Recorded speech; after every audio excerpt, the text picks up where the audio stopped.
Do we have another one? Yep, we have a question from Christy. Hey, Christy. She says, Hey, Christy. what are the key qualities you look for in a person before you start them on your team?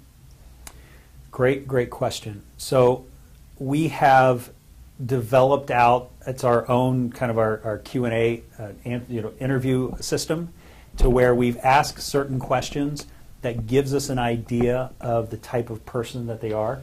Questions like? So for instance, we were interviewing a VP, and one of the not value systems, but beliefs we have is making sure that we have fun within the company.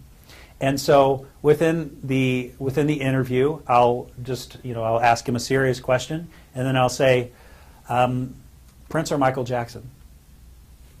And what I want to do is see if they can roll with it, see if they can have fun with it. And then I ask them, Mac or PC, Pepsi or Coke. And by the third or fourth question, they're either really rattled or they're actually laughing and goofing off with it. So we do those sorts of things. Another question that we ask is, we have humility within the company. That's something we're big on.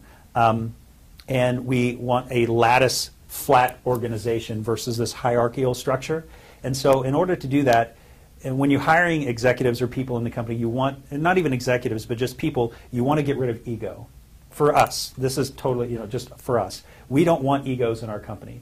And so I'll ask the person, I'll say, okay, let's say that you were CEO of the company and you had more employees than you did parking spaces. How do you decide who gets the parking places? And what we're looking for is, do they say, well, management gets their share and then the employees can be at their share? That's not the way we work. The way we work is who's knocking it out of the park. Right? So performance. Performance. Okay. And that's the way we value systems. So we've asked, and it's just been, honestly, it's been over 6 years of trying things that didn't work. Right. Until we figured out kind of what did work for us. Those are great questions. I've never asked those questions. Kristen, how would you allocate our parking spots? Just kidding. We don't need to answer that question. I would get it.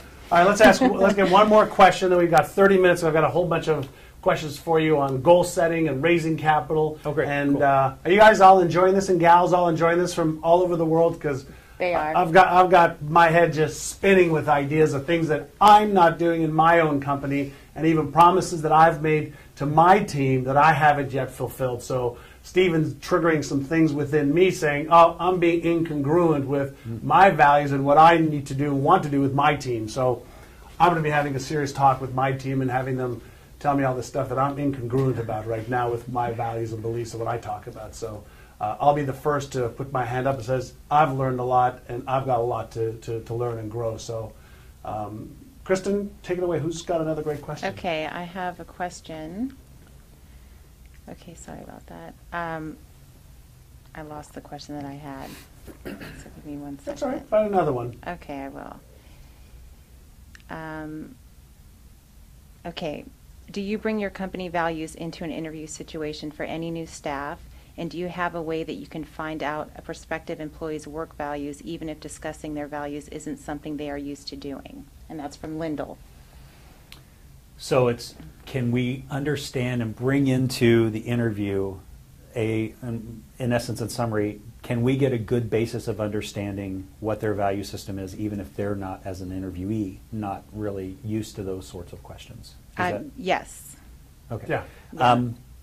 Yeah, if they're not used Yeah. to discussing their values. Absolutely. Okay.